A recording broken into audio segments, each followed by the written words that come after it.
Good. We're started. So, last week we covered the first three verses that talk about the 30 years, as well as some of the introductory remarks about giving the background for Sefer Yechezkel. Today, we're going to jump into the first parak. I don't know if we're going to read the entire first parak inside, but we're going to get enough of the first parak gist to talk about various parts of it. As you'll see, one of the interesting features of this book, as Rabbi Eliezer Belchin C., right, the student of the Rashbam, has pointed out a couple of times, I noted it last week, is that there are certain sections where it's not even clear that Yechezkel quite fully grasps what he is describing. So when you have the game of telephone and trying to understand what Yechezkel himself doesn't necessarily fully grasp, it's a little bit of an interesting avoda, it's a different, interesting type of work. And one of the things that we'll see is the amount of kaf hadimyons, the amount of time that everything is preceded with a kaf, that this is like this, or mar'eh this. It's an illusion or vision of something like this or something like that. So you have a lot of these unclear descriptions of this very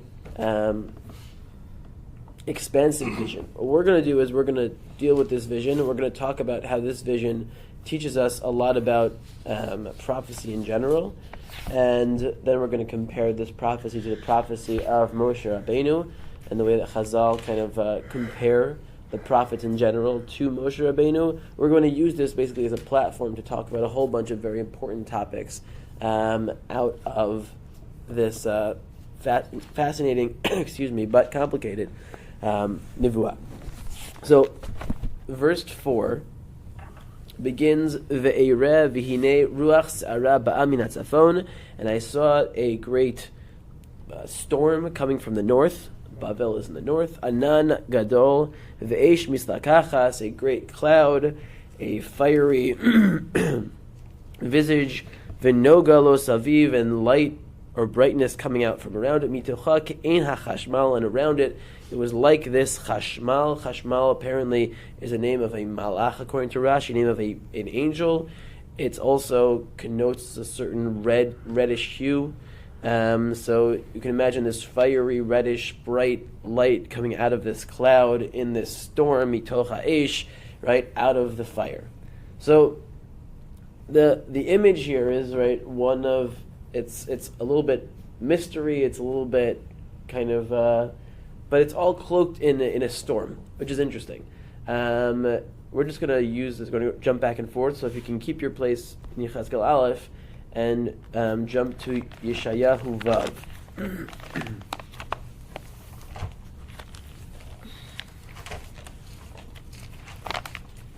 It's found on page 962.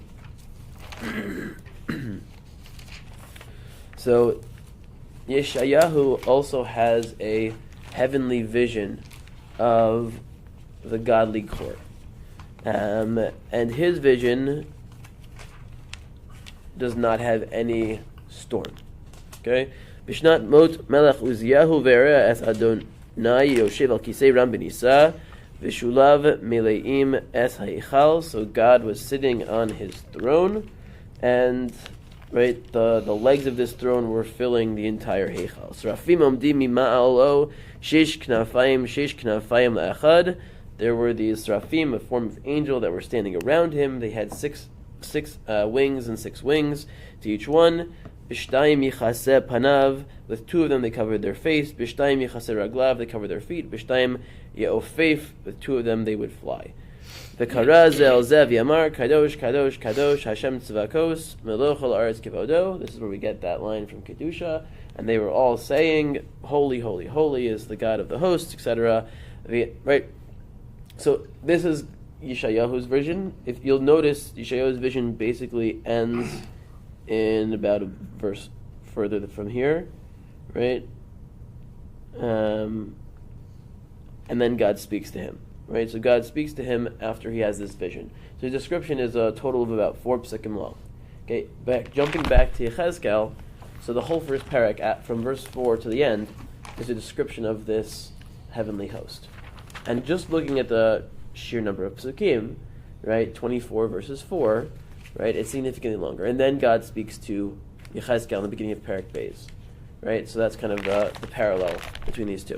Now, the first thing to note, though, is that you do not have, right, a description of this stormy introduction to seeing the host, right? You just kind of jump right in with Yeshayahu. With Yechezkel, you start with this stormy imagery, with the chashmal, with the redness, with the bright lights, whatever is coming out of it, exactly what that image is. So, this is a really important piece of information in terms of what contributes to a prophecy's meaning a prophet's prophecy, as well as how he phrases it. Right? To some extent, the prophet is the one who's actually committing his visions down into language, and so even though he has Ruach Elokim, even though he has, right, God's Spirit in him when he's doing that, to some extent, his own, right, personal abilities, acumen, etc., is going to play into that. So, what I want to do first is, so the Rashi in Yechezkel here basically says that because this is a stormy period, because this is a stormy period in Jewish history with Bavel and everything else, therefore when Yechezkel sees God's vision, right, there's a stormy introduction to it, as opposed to Yeshayahu, where, right, we've mentioned before, Yeshayahu is more of a consolation prophet who deals more with, right, the upbeat promises of return, as opposed to the, right, first the destruction and then Yechezkel will eventually get back to return. But at this point, right, because of the storminess that's going on, there is a sense of, right, this dread. Now, the Gemara in Chagiga, Daf Gimel Amid Beis, says the following: Amar Rava, Kol Shira Yechezkel Ra Yeshaya. Everything that Yechezkel saw, Yeshaya also saw. Now, you could have said, when we start to read a little bit further in Yechezkel, you're going to see, right, there's a lot more chariot type of imagery with ofanim and different wheels and different other things that, again, we don't fully appreciate exactly what these things are, but it's more of a Merkava imagery. Everyone refers to this as the Maaseh Merkava, even though in this section of the Tanakh, the word Merkava never shows up. It shows up in two other locations. It shows up in Malachim Aleph, Perek Zayin, Pasuk Lamed Gimel, right? Maaseh Ofanim K'Maaseh Ofan HaMerkava. So, right, so that when we have Ofanim here, when we have these wheels of some sort here, and we have mention of Ofanim in the context of a Merkava in Melachim, so that's where this language came from of the Maaseh Merkava. But the Gemara in Chagiga is basically saying that Yechezkel and Yeshayahu are in fact seeing the exact same host. So then, Lema Yechezkel Dome, says the Gemara, Leven Kvar Shira et HaMelech. He's like a villager seeing the king. Lema Yeshaya Dome, Leven Krach Shira et HaMelech, like a city dweller who sees the king. That's the language of the Gemara in Chagiga. And the explanation that Rashi gives there is that a city dweller, right, he sees royalty somewhat regularly. So, first of all, even if he's, right, sees an incredible vision of God's royal entourage, it's just another royal entourage to him, right? Even if it's godly, apparently. And so Yeshayahu wasn't overwhelmed, doesn't use all of these kaf hadimyons, right, all these mar'eh this or mar'eh that, vision of this and a vision of that. He kind of says what he sees, and he doesn't seem to get too excited about it, right? As opposed to Yechezkel gets all, right, every single detail and color and hue and storminess, and, right, it's much more dramatic in terms of all of this build-up. And Rashi explains, at face value, what's the difference between Yechezkel and Yeshayahu? Well, it's their background. And they bring their baggage, they bring their background when they receive prophecy and how that prophecy gets translated. That's really important to realize, right? That whenever you read a prophet, you have to understand and appreciate where they come from. right, to interpret what it is that they're seeing. Right? That's if you want to read more about this particular topic, so Rabbi Chaim Angel, my Rebbe, has a book called Through the Opaque Lens. And in there he has an article that he talks a lot about this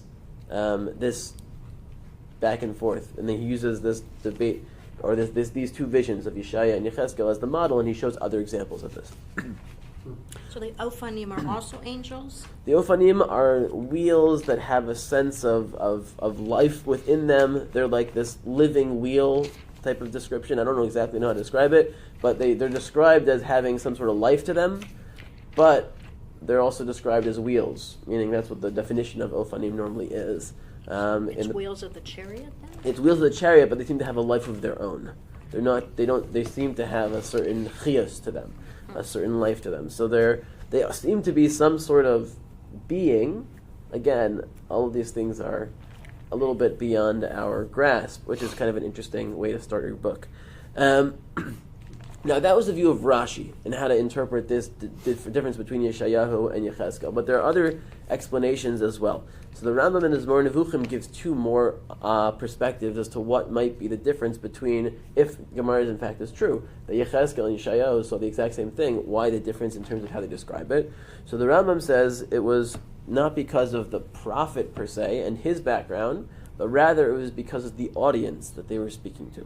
So that's the Rambam says. He says, "V'chol amram b'chagiga, kol amar Yechezkel ra'i Yeshayahu, Yeshaya dom leben krach, Sharat HaMelech, Yechezkel dom leben kfar, Sharat HaMelech." Fine, quotes the Gemara. Ve'elu hadvarim efshar sheyifrosh bahem al da'as omram, ma'az zacharti tchila v'hu, and you can explain this based off of some people who they say, Sheyeshaya lo hayu anshei dorot tzrichim leva'er lahem haparotahu. The people of Yeshayahu didn't need all the details to appreciate what it was that he saw. It was enough for him to say, I saw God. But the people who just got kicked out of Israel with Yoyachin, they needed to hear every detail. Sorry, so that's number one, right? So the people who were kicked out in Galut, maybe, first of all, right, the fact that he's getting prophecy in Galut was maybe a chiddush we spoke about last week.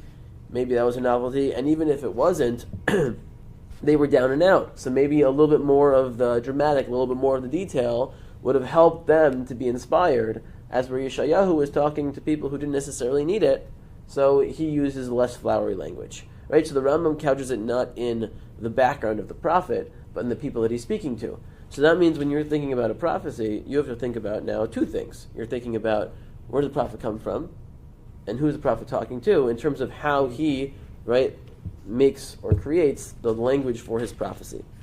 The last point, and this is interesting also, so the Rambam says, V'ulai she'omer zeh chashav she'Yeshaya yoter shalem Yechezkel.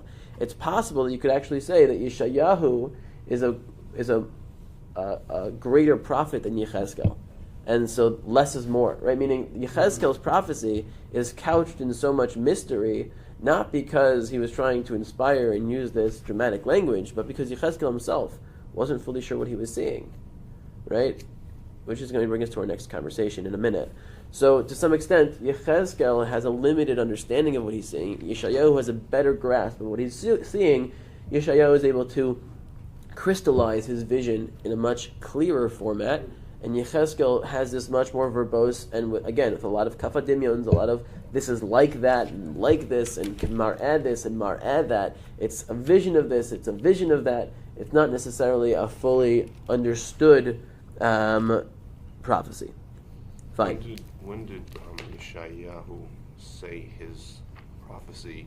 And at which point in Uzziah's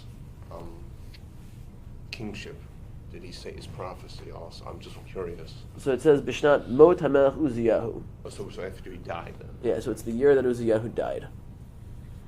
So are all of Yechezkel's prophecies then in Galut? His first one wasn't even in So according to Israel? Rashi, he had other prophecies that were not Lidorot, that were not for generations, that took place while he was still in Israel. Okay, so that's what allowed him to prophesy. According to that view that you can only prophesy in Eretz Yisrael or related to Eretz Yisrael, still some people wanted his first prophecy to have occurred in Israel. So that's where that line of thinking comes from. Again, it's not clear that that's true. It's just it's the view of Rashi and it's at least one view in Chazal, but it's not fully true that is the case. So that's why I'm hedging as I've been teaching this piece, because I'm not sure. I never received prophecies, so I can't tell you. But I'm working with what I got. So the last view, in terms of explaining this difference, comes from Tosfos in that Gemara in Chagiga, and Tosfos focuses a little bit differently from the previous two explanations. It's not. I wouldn't say it's completely different. It's more about what I would call prophetic credibility, right? So to some extent, right, and this deals a little bit with who they're talking to also. It's a little bit related to that view in the Rambam. But he says, "Shetzarech lahavi simanim la'acherim kodem she'aminuhu lefi shira'u shelo b'mekomo." And this again is in line, right? He needed to give them more information before they would believe him, because he wasn't prophesying in his place, i.e., in Eretz Yisrael, right? Right, and it wasn't normal in at least the people who were hearing his view for God to appear in this place, and that's why Yechezkel says Shararun al Nahar Kvar. Right, he says that God appeared to me on Nahar Kvar. So that means he's even highlighting that God appeared to me outside of Israel. Lefichach nitmehu shomav. Therefore, they were surprised and they wanted to hear more detail before they would trust kind of this prophecy. Okay, so again, right, a little bit of knowing who you're talking to and being able to, right, pitch it to them, so to speak, is that last view. Isn't it? I mean, it's really a big. I mean, you're talking about a different audience. In one audience, the prophecy of Yeshayahu hasn't happened yet. Yeah. So this prophecy hasn't quite meaning the Beit HaMikdash still is standing at this moment, right? Even though Yechonia and his Galut have been kicked out, right? The Beit HaMikdash has not yet been destroyed. But part of the prophecy is yeah, certainly. Part of the Yeshayahu prophecy has already happened. Yechezkel. Part of the Yeshayahu prophecy has already happened to the people that Yechezkel is addressing. It makes a difference. You mean because they're in... You mean the consolation piece? Meaning the return? No. Yeshayahu's prophesying that things are going bad, that things are bad are going to happen. So Yeshayahu is prophesying Yeshayahu is prophesying bad things are going to happen. When Yechezkel comes around and starts talking, some of the bad things have already happened. So part of Yeshayahu's prophecy... So most of Yeshayahu's prophecy is actually prophesying the return, the eventual return. Right. He does have to say that you're going to get kicked out before you get returned. But what I'm saying is, there is already a Golah. It's not like it's Yeshayahu. You mean when he's prophesying, we're already... They already know that part of what Yeshayahu... I understand. has said has already come about. So I think that is also going to color.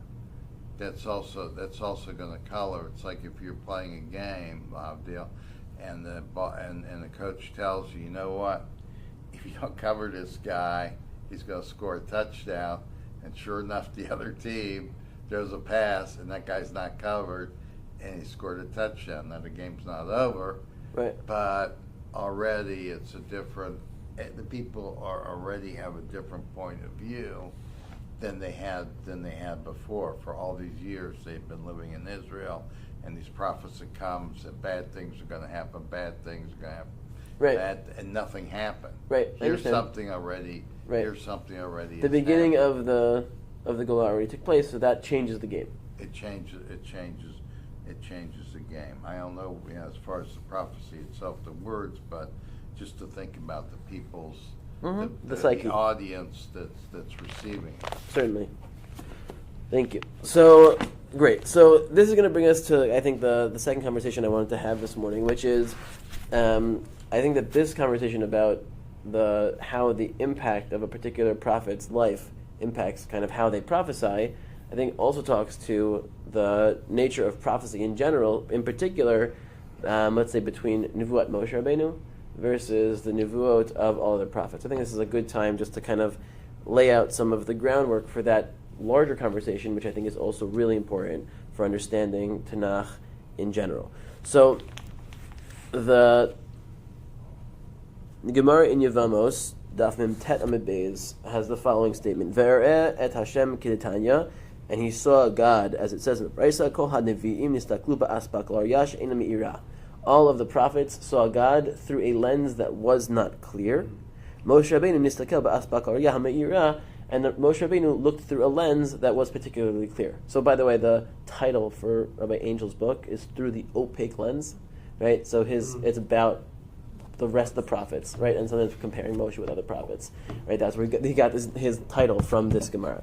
So the Chazal struggle to figure out what exactly does that mean, right? What does that mean that Moshe saw through a clear lens versus the other prophets saw through a unclear lens, or exactly what that means? So a couple of perspectives that I thought were really interesting. So the first is comes from Rabbeinu Bechaye, which I thought was brilliant. So Rabbeinu Bechaye, he actually says, so he talks about this in the context where God speaks about the difference between Moshe and other prophets to Aaron and Miriam, right? So Vayomer Shimon Devarai, Imiya Neviachem Hashem b'mar'eh elav es vada b'chalom adaber bo. Normal prophets, I talk to them in some sort of vision, in some sort of dream. Lo kin avdi Moshe v'chol beisi ne'eman hu, he is just so trusted in my house. Pe el pe adaber bo u'mar'eh v'loch b'chidot u'tmunot Hashem. Right? I speak mouth to mouth, face to face, not in, right, these illusions and these visions. Right? These are psukim in Bamidbar Yud Beis, if you want to look them up. If you want to look them up now, you can. Bamidbar 12, verses 6 to 8. Not necessary, but if you want to. So on that, Rabbeinu Bechaye actually describes, he says that other Nevi'im see God through a mar'eh, and he actually uses the word that basically, it sounds like it's through a mirror. Right, that meaning to some extent the rest of the prophets see God through themselves, right? Meaning, and that kind of talks to, right, how their background and how all the things, perspectives that they bring into it, they see their vision through their own experience, and that is what it means by it's ba'aspak l'arya lo me'ira, right? Their own kind of subjectivity comes into the prophecy. It's still important.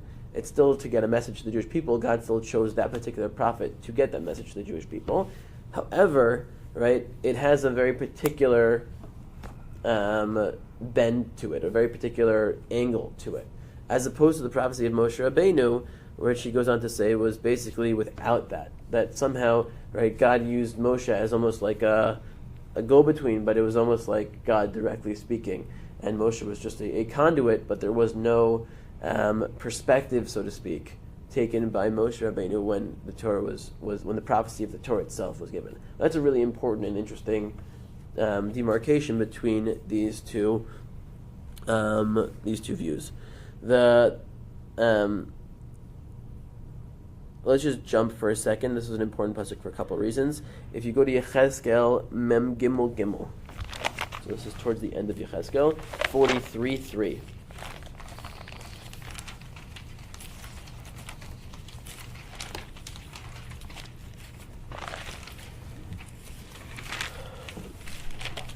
So one of the points that Dr. Tova Kanzel makes is that this first prophecy gets referenced a lot in Yechezkel's later prophecies. He kind of jumps back to his original prophecy a couple of times.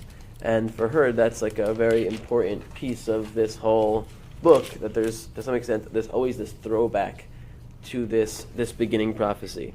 So in 43:3, I'm going to read it in English. It was a vision like a vision I had seen before, like the vision that I had seen when I came to prophetically destroy the city, the visions like the vision I had seen at the river Kavar, and I fell upon my face. Okay, now there's a word in there that seems to be used an awful lot, right? Kamar'eh, kamar'eh, kamar'eh, kamar'eh, kamar'eh, kamar'eh, like a vision, like a vision, like a vision. It was a vision, like a vision, in a vision of a vision that I saw in my vision that I once had in my vision, right? And my vision is no longer very good, right? So, like, I mean, it's an incredibly vision pasuk. So the Midrash in Vayikra Rabbah uses this pasuk to basically say that there are layers of lenses, so to speak, that prophets have, up to 9, they say. And I counted, there's only 6. I think there's only 6 marez, and there's a couple of re'iyas. I wasn't sure where they got the number 9 from this pasuk. But the point is that, right, all of these marez that he's seeing, right, Chazal in Vayikra Rabbah, they interpret that to be, right, layers of plaque, right, that block a very clear sense of what exactly he's seeing. So you get this very dramatic, right, perspective from Yechezkel, but it's not clear, right? There are these, right, powerful colors and elements. There's fire, there's storms, there's, right, this red hue, then we're going to see these blue hues. There's a lot of stuff going on, but I mean, I know when I read it, I'm scratching my head in terms of trying to figuring out what exactly it is. When I read Yeshayahu, I have a very clear sense. There are these seraphim that have 6 wings. 2 of them cover their face, 2 of them cover their legs, 2 of them they use to fly. Right? We're going to read the vision of these chayot, or whatever these beings are in Yechezkel, and you'll tell me if you have a sense of exactly what they look like when you're all done. I'm not sure. They're going to have 4 faces each, and the faces, and they don't turn because they can just go in the direction of their face, and they're going to have straight legs, whatever that means. So some people will say they don't have knees. We're going there's going to be a lot of stuff. It's just a lot of question marks exactly what it is that he's even seeing, and then that's not even trying to understand what it actually means, right? Which, again, that's above my pay grade. That's like, you need like a Kabbalist to try to decipher what the message of all of these things are. But just to translate, right, what these things are is actually really, really complicated. Was there an effort by Moshe that we record where he tried to describe God's heavenly throne? Did that even exist? Right. I mean, we have him describing God's back. When we have like little bits like Kishdei Tzibor, nothing about his throne per se. We have the footstool. That wasn't Moshe. It was Yaakov. It was the Zakanim. The Zakanim, when they look up and they see some sort of snapir. Standing on jewels or something? Yeah, there's like a language. They all got punished for looking up. At the end of Mishpatim? Yeah, maybe. No, you're talking about when they. It was when Har they Sinai. drank, Yeah. When they ate and drank. Yeah. Yeah. So that's like that. You'll see there's a reference to a similar thing. One's Snapir love. You know what? I may actually have a reference to it. Maybe I have the pasuk. It's when Moshe goes up for. Right, and the people are partying. Yeah. Well, yeah.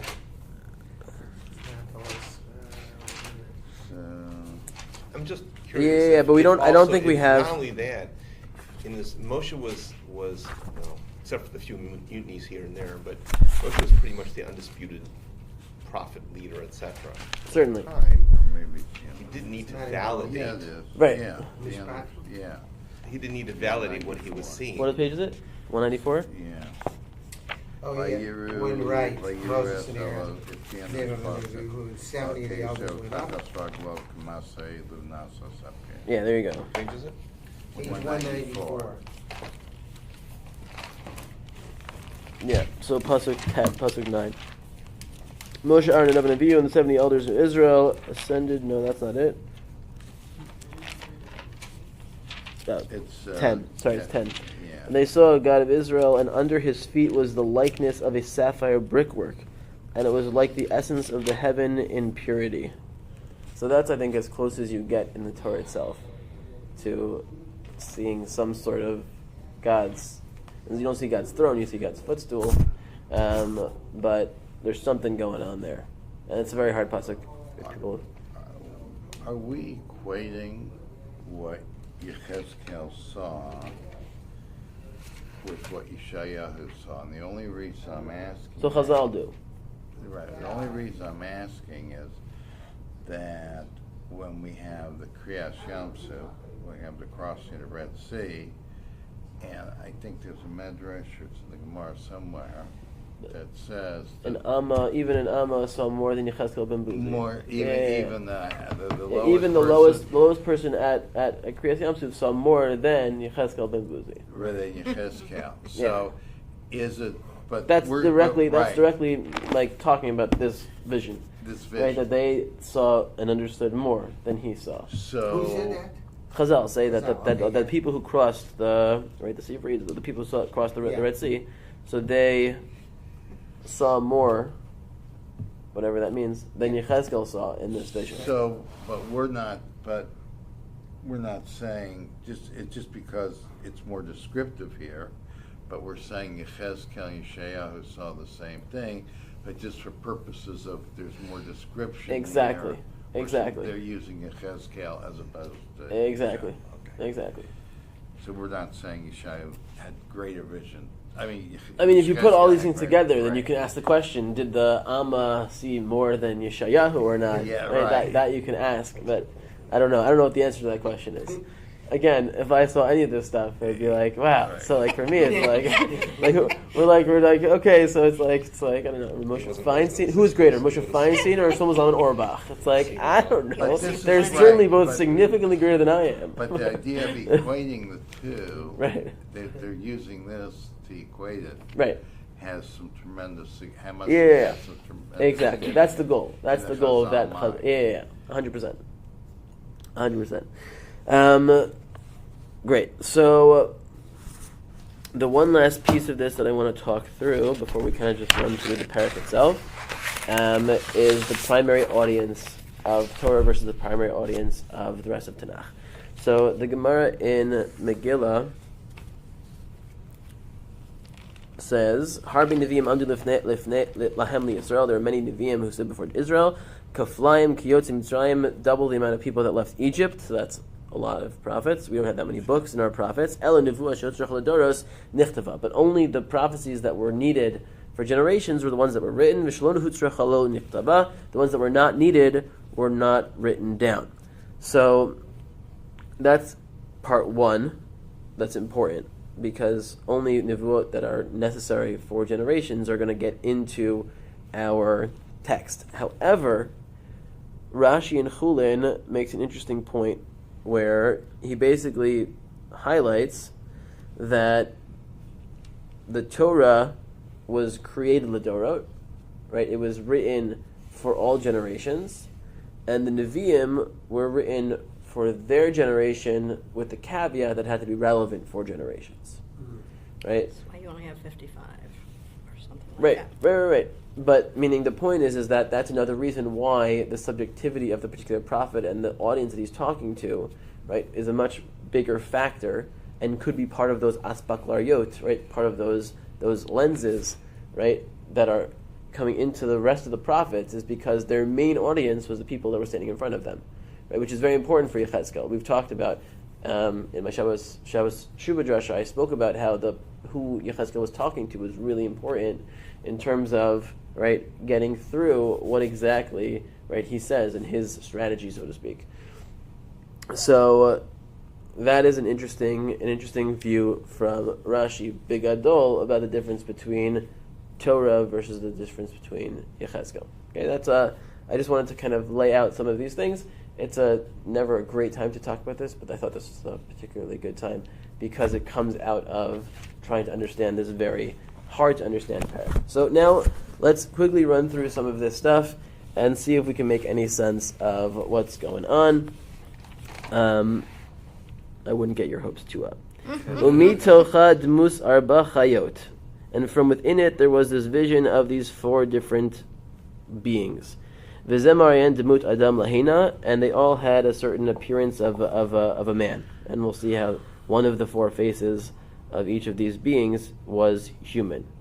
V'arba panim la'achas, v'arba knafayim la'achas lahem.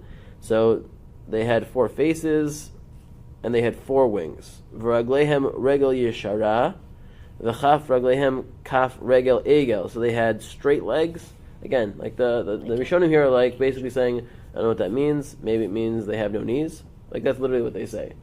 Okay, and they have circle bottoms, like something like a hoof type of situation in the bottom. V'notitzim ke'ein nechoshes kalal, and there's this copper sparks, something like that, going on too. V'idei adam mitachas knafehem, so they have wings, but they also have arms.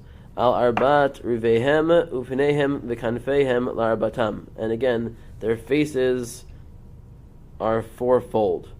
Chovrot isha el achota, they're all tied to each other. Kanfehem, in terms of their wings, so their wings all. So here, some of the Rishonim say that they actually each one of their wings wouldn't cover their own face, but would cover their neighbor's face. So again, you can come up with some sort of ideas of why that would be, but okay. Chavrot isha el achota kanfeim lo yisabu belechtan ish el ever panav yilechu demus pneihem pnei adam pnei aryeh el yamin l'arbatam upnei ashor mismol l'arbatan upnei nesher l'arbatan. So here we get a sense of what these 4 faces were. One of the faces was human. One of the faces was bovine. Was a shore. One of these faces was a lion. One of these faces was a nesher, was an eagle. So you have these 4 faces on this being. So the Gemara in Chagiga, which by the way, Chagiga has a lot of really interesting Gemaras that are hard to understand, but sometimes when you learn hard to understand parts of Tanakh, and then you learn Chagiga, it's like, oh, okay, now I get why, right? Your Gemaras are hard to understand because their texts that they're using are hard to understand. So the Gemara says, Amar Rish Lakish, Mai dichsiv ashir al Hashem ki ga'o ga'a, from Az Yashir. So, and this kind of goes back to the vision of the people at the splitting of the sea, right? So that right, I praise to God who's so great, right? So the mimis ga'el ha'ge'im, who is the most high on the high, right? Who can lead the haughty, so to speak, the greatest? So the Amar Mar Melech shebechayot aryeh, the king of the animals, of the wild beasts, is the lion. Melech shebeimot shor, the king of the domesticated animals, is the bull. And Melech she'ovot nesher, the king of the birds, is the eagle.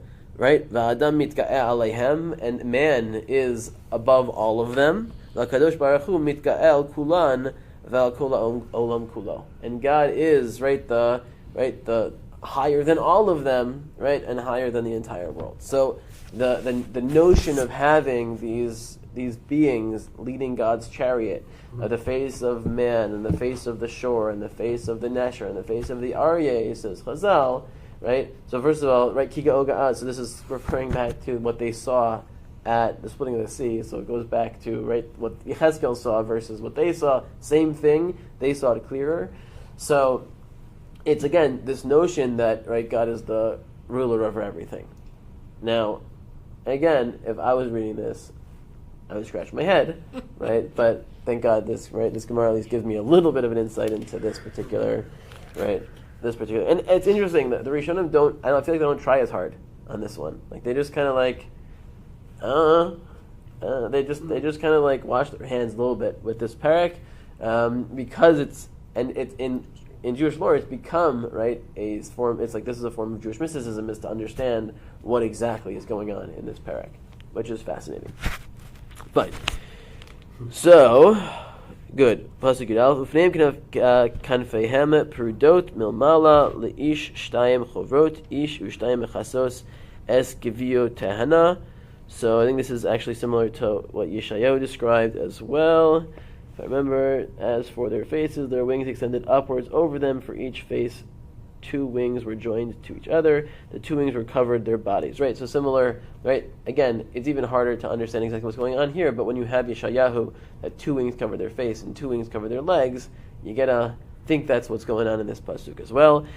Instead of saying their legs, it says their bodies. I think it's their legs. I think it's the same notion. If ish el ever panav ilechu, and I mentioned this also, so each one covered kind of the one next to them.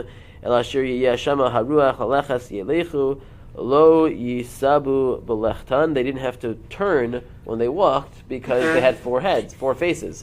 So whatever direction they wanted to go in, they just went because they have their eagle heads behind them, their man head is in front of them, and you've got the Aryeh to the right and the shore to the left. So whichever way you want to go, you just kind of go. You don't have to turn. It's like a castle, right? It can go in any direction. It doesn't. Yeah. So.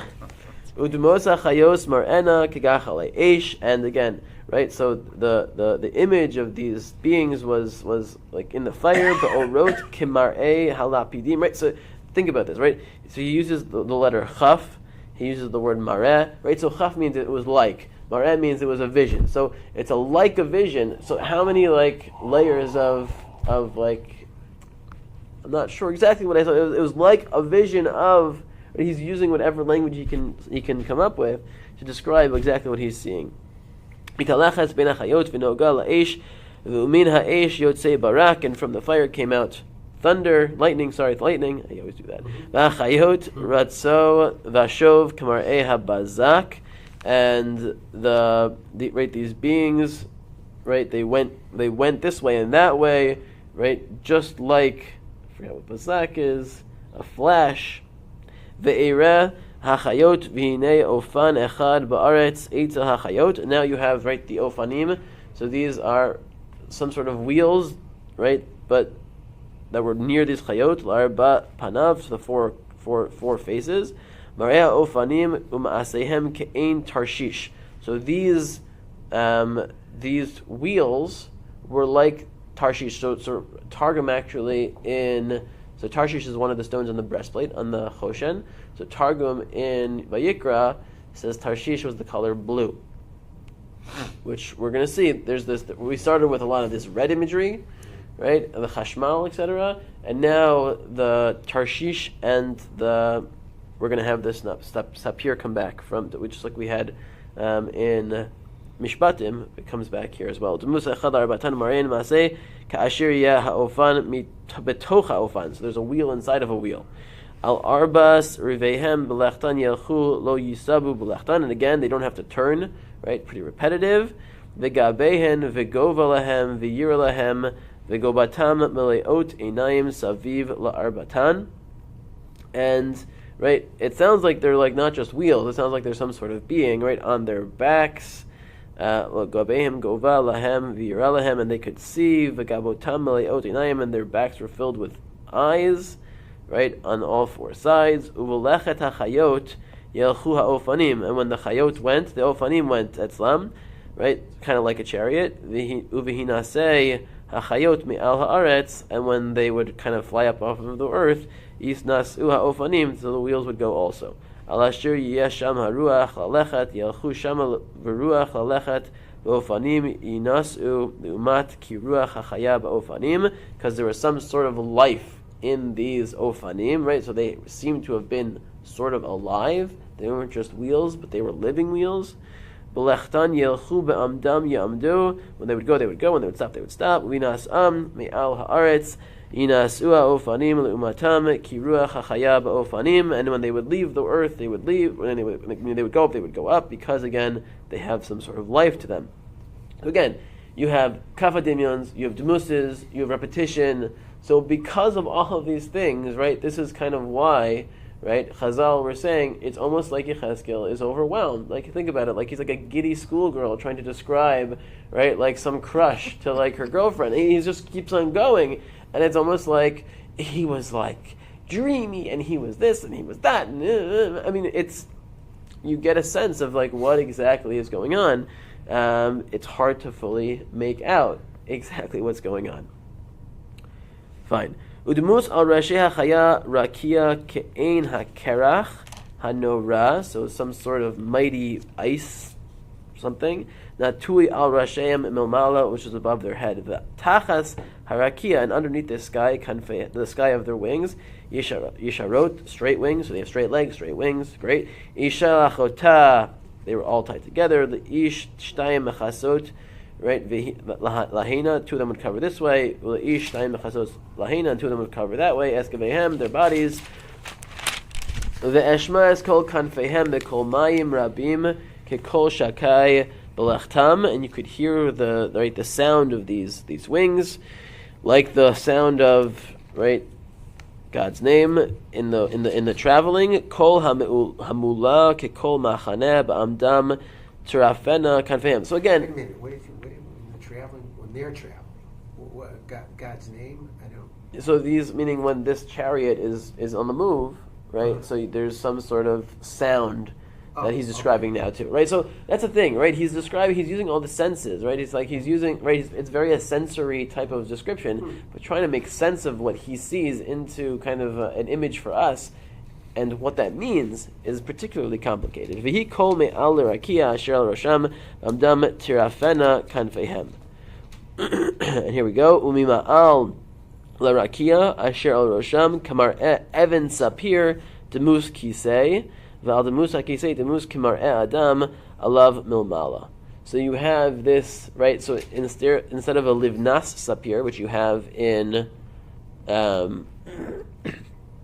Mishpatim, you have an evan sapir, so it's a sapphire stone instead of a sapphire brick. And Chazal actually highlight this as well. They actually say that the galus in Bavel was actually harsher than the galus in Egypt, and that because a stone is harder than a livena. Again, the idea is that we, looking up at God, right, see a certain, right, based off our own experience, we see certain things too.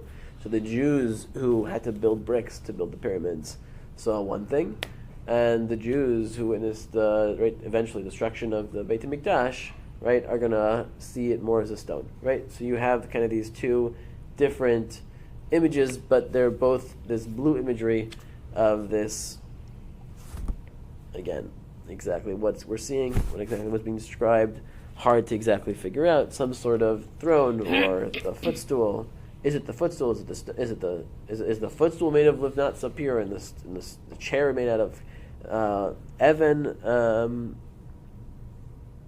sapir? I don't know, but you have this red imagery, this blue imagery, this sound imagery. You have a lot of mar'ez, a lot of kaf hadimyons, and it's not the clearest parak in the world. Now, and then you have this image, right, of man as well on this, right, on this throne as well, which I believe Chazal says is the face of Yaakov Avinu, if I remember correctly. Does that go back to the ladder at all? Is there any connection? So it's more actually the only time we have the image of a father, as talked about in Tanakh, is Yosef seeing his father when he's about to be with Potiphar. So that image of Yaakov's face ends up being like the face that's chosen for a lot of these faces. The Adam's face often ends up being referred to as Yaakov's face. Yeah. So the Eirek in Chashmal Kemare Eish. Now we're back to our fiery imagery that we started with, right? Beit La Saviv Mimar'e Matnav Umilmalo Mar'e Masnav Lamata Ra'isi Kemare Eish V'Noga Lo Saviv. It's almost the exact same pasuk that we started with. Kamare HaKeshet, and this I thought was fascinating. I don't think I noticed this when I learned this the first time around, but Parshas Noach. So the Kamre HaKeshet Asher Yah Ba'anan. So, and also it's the exact description of the Keshet.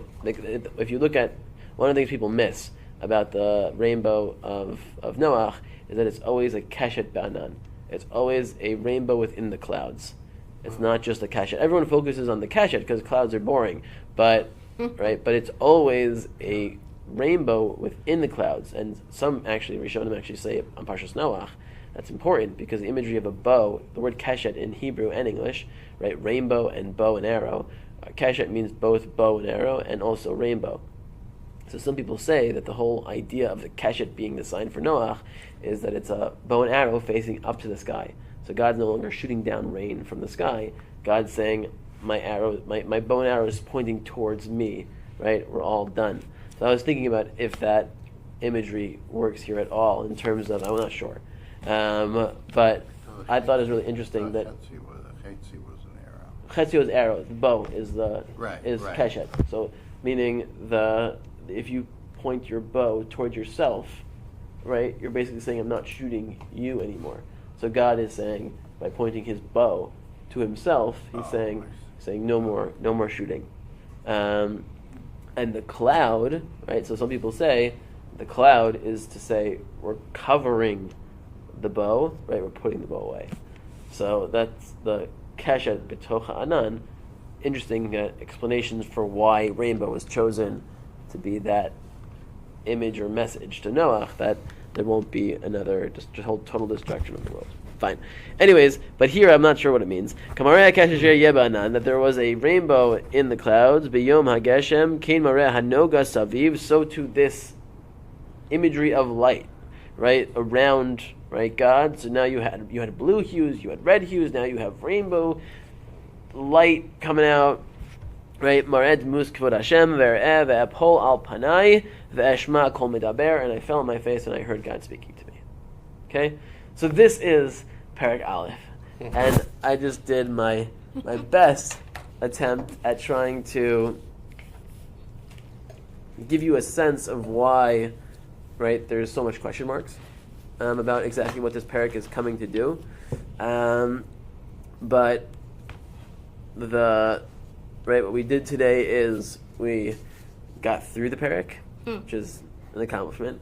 We talked about how the language in this Perek versus the language in Yeshayahu seems so different, but yet Chazal say they're describing the exact same thing. And David brought up the great point that it seems like the Jews crossing, right, the Yam Suf experienced something like that as well. So you have all these different people seeing the same things, and yet in the Torah we get no real conversation about it. In Yechezkel we have this very long-winded, very vague but colorful and dramatic description, and in Yeshayahu we have a very organized couple of verses, exactly what he saw, version of these events, and the description as to how that teaches us about what prophecy looks like in general, which then brought us to the secondary conversation about the differences between prophecy of Moshe and the other prophets. And in light of that, we then went back and looked through this Perek and tried to piece together a couple of small ideas while mostly admitting defeat. Two things. Yes. So under normal circumstances, a prophet wouldn't get prophecy unless he himself was in a good place. So we know this is like a turbulent time, which is why they were allowed to get prophecy now. Yeah. Because I can remember, wasn't it, David had to play the harp for Shaul so he could get prophecy, and he had to calm down and all that. But, obviously that's not happening here. Right. I mean, there's two different types of, I would say, descriptions in Tanakh.